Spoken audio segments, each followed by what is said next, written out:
Aquí en el espacio de Más Noticias y tenemos en la línea telefónica al doctor López Longoria. Doctor, buenos días, bienvenido a este espacio informativo.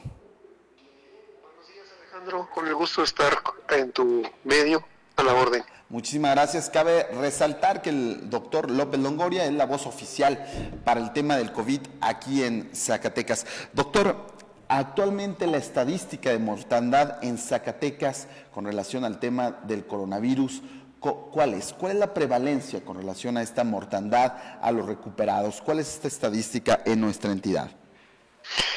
Claro que sí, Alejandro. Mira, de momento se toma como referencia el número de casos positivos que tú llevas, lo que se ha presentado y los pacientes que han fallecido lamentablemente.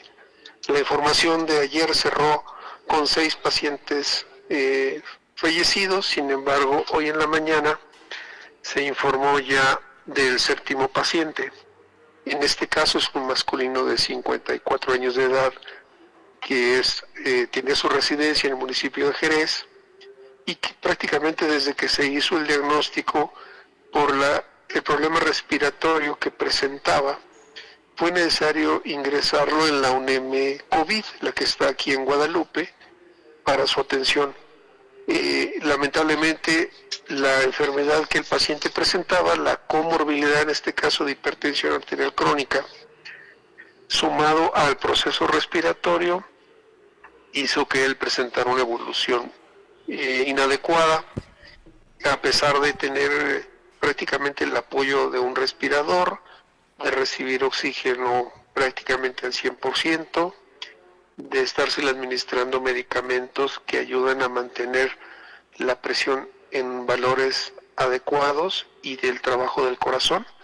Aún así no logró superar esta enfermedad y lamentablemente murió. Llevamos 7 hasta este momento. El último deceso fue a las 5:30 de la mañana del día de hoy. Esta es la carga de mortalidad que tenemos aquí en Zacatecas, Alejandro. Correcto. Doctor, al hacer el análisis de las estadísticas que se han mencionado en otras latitudes de aquí de nuestro continente americano, vemos que México, pese a su población tan grande, de más de 100 millones de personas, aún no ha tenido el mismo número de contagios que otras latitudes de Sudamérica como Brasil o inclusive países muy chicos como es Chile, Perú, que nos superan en número de contagios cuando su población es muchísimo menor que nuestro país. ¿Qué es lo que se está haciendo bien en México para no tener ese número de contagios tan elevados?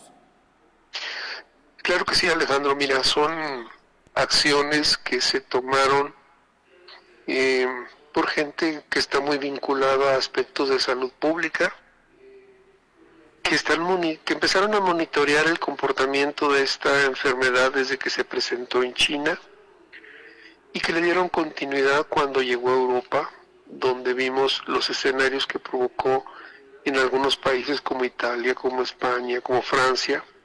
Después, cuando llega a América a través de Estados Unidos, y cuando vemos que el gigante en muchos aspectos de la vida económica, política y social presenta una serie de acontecimientos en materia de salud que lo ponen en una situación en extremo crítica, México ya te había tomado medidas.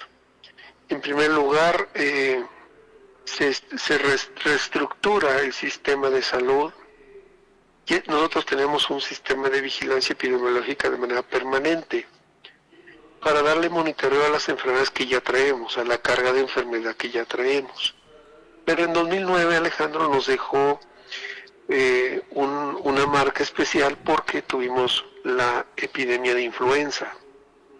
Y como tiene un comportamiento en cierta manera similar, es decir, una afección respiratoria muy focalizada en ese contexto, la enfermedad por coronavirus, bueno, con todo eso que ya se tenía de experiencia, con las plataformas que ya se tenían y que se siguen utilizando para el registro de enfermedad tipo influenza, se hicieron las adecuaciones para poder preparar el escenario de contención en México. Entonces, fueron cambios en la Secretaría de Salud, fueron pláticas y capacitaciones que se dieron desde la Subsecretaría de Promoción y Prevención de la Salud Federal con los homólogos aquí en Zacatecas, desde las áreas de la epidemiología federal, desde el área de donde está el doctor Hugo López-Gatell, la Subsecretaría de Prevención y Promoción de la Salud, hacia las áreas de epidemiología, desde el INDRE, el Instituto Nacional de Referencia Epidemiológica, para agilizar o hacer la revisión de cómo se encontraban los laboratorios estatales de salud pública, donde se están procesando las muestras que nos dicen si el paciente es o no positivo, los procesos de certificación que cotidianamente están sujetas a estas unidades, la dotación de pruebas, de un kit de pruebas para poder arrancar, y por supuesto, si bien en la necesidad ordinaria de la institución de salud, de las instituciones de salud, tú tienes previsto ciertos insumos para atender un espectro de enfermedades de salud, esta enfermedad que se veía llegar y que se veía un comportamiento muy agresivo y una alta capacidad de ser infecciosa, obligó a revisar las reservas de lo que existía en los cuadros de material de curación en cuanto a equipos de protección personal. Se empezó a revisar, por supuesto, se empezó a ver la bibliografía que empezó a llegar de instituciones como la OMS, la OPS. Después fueron saliendo los lineamientos de la Secretaría de Salud del Seguro Social en torno a estos equipos, a las características de los mismos, a organizar los servicios de acuerdo a esta enfermedad que se veía venir, identificando desde un principio, desde el primer nivel, el consultorio de pacientes respiratorios, que tiene una connotación distinta a los consultorios donde se ve el resto de enfermedades que no son respiratorias. Y obviamente, cuando llega a América, cuando llega a México, ya estábamos preparados. En la parte teórica, en la parte práctica, ya estaban a punto los insumos para empezar a atender pacientes según se fuera presentando. Aquí en Zacatecas se determinó que los pacientes COVID positivos se manejaran en un espacio para evitar tenerlos dispersos, para evitar tenerlos atomizados y disminuir con esto la posibilidad de contagio al personal de salud, que es el que los ve, y a la población que acude a la unidad por otra circunstancia y que también está en riesgo. Se tenía una gran realidad, Alejandro: el virus es nuevo y nuestro sistema inmunológico no tiene defensas, no tiene registro de él, y en consecuencia todos, absolutamente todos, somos susceptibles de enfermarnos. Aquí en Zacatecas se ha visto en su inicio la infección muy focalizada en lugares, en espacios, en municipios, vinculados en su momento, como se decía, a casos de importación.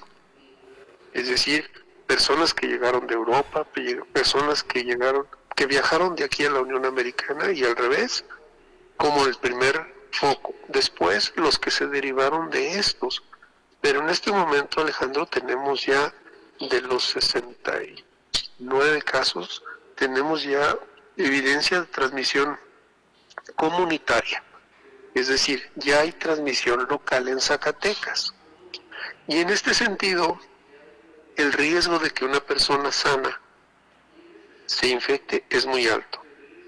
Las posibilidades son de que la persona que esté enfrente de nosotros en la fila, en el cajero, en el súper, las tortillas, en el camión o caminando simplemente en la calle, se pueda infectar, nos pueda infectar, no lo sepamos, y nosotros ya infectados, una vez que concluye el periodo de generación de virus, lo transmitamos a nuestra familia.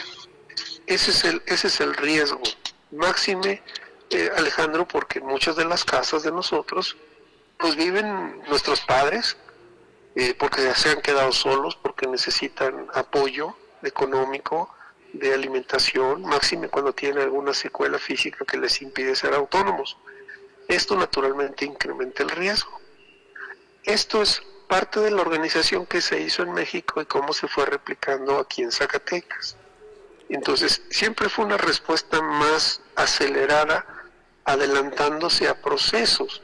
Cuando ya llega aquí el problema a Zacatecas, pues ya lo estábamos esperando, ya había una unidad definida, ya había un grupo médico constituido por la UNEM de urgencias que había revisado ya no solo los insumos, sino los protocolos de atención que estaban saliendo de la experiencia que se vivió en otros países y cuáles eran las directrices o las recomendaciones que emitía la OMS o la OPS para abordar este problema de salud pública que tenía diferentes matices.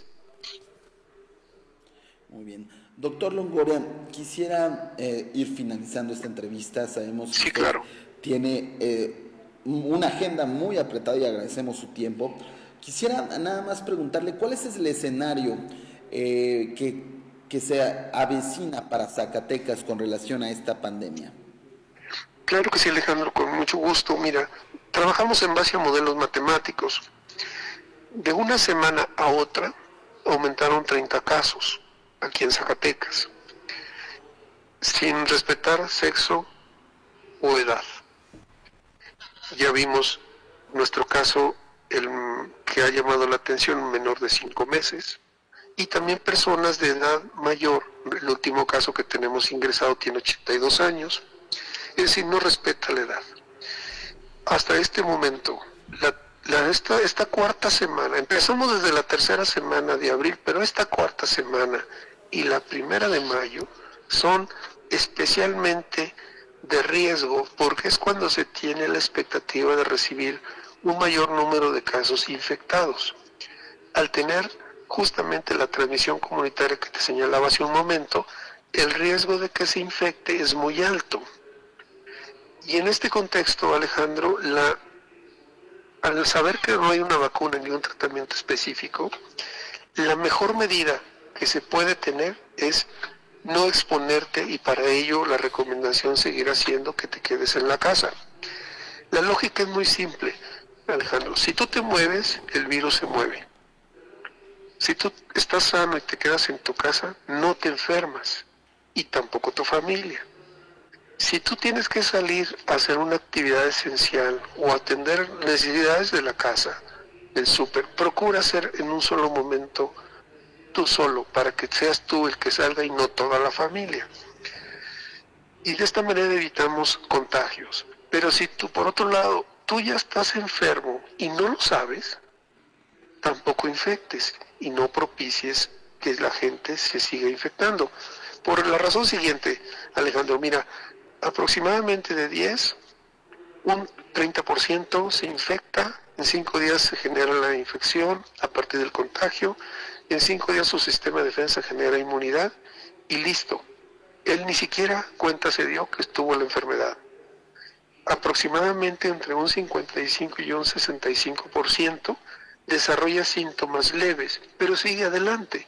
Ese que sigue adelante, qué bueno que la enfermedad evoluciona de esta manera, pero si sigue circulando en la calle, él va a infectar a muchas personas sin saberlo. Por eso es que debe quedarse en la casa.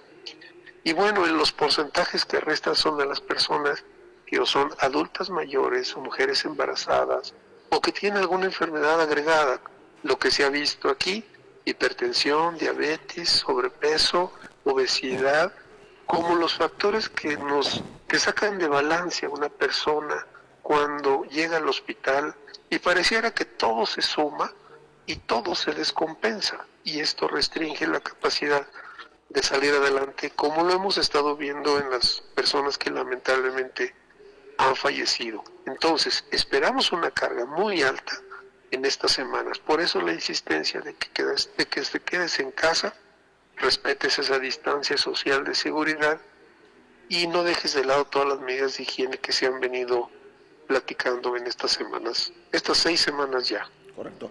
Doctor, preguntarle como La última cuestión, saber si ustedes tienen algún número aproximado de contagios que se esperarían para estas próximas 2 semanas. Llevamos 69. El escenario que se prevé es un escenario moderado, Alejandro, considerando la tendencia que traemos de 160 casos confirmados positivos. Y bueno, de ahí recuerda que se derivan algunos que requieren servicios médicos en área hospitalaria, aunque la gran mayoría sea ambulatoria. Correcto, pues le agradecemos mucho, doctor, que se haya tomado este tiempo para atender esta llamada y sobre todo hablar con la población de este tema que es el COVID-19. Al contrario, Alejandro, un gusto estar en tu espacio. Muy buen día. Hasta luego, doctor. Pues ahí tuvimos al doctor López Longoria, quien es el especialista y la voz autorizada aquí en Zacatecas para hablar de todo el tema de COVID-19. Como usted ya lo escuchó, se estima que en estos próximos días se pueda incrementar hasta más de 160 contagios positivos en Zacatecas de esta pandemia. Le invitamos a que se quede en casa, que nos quedemos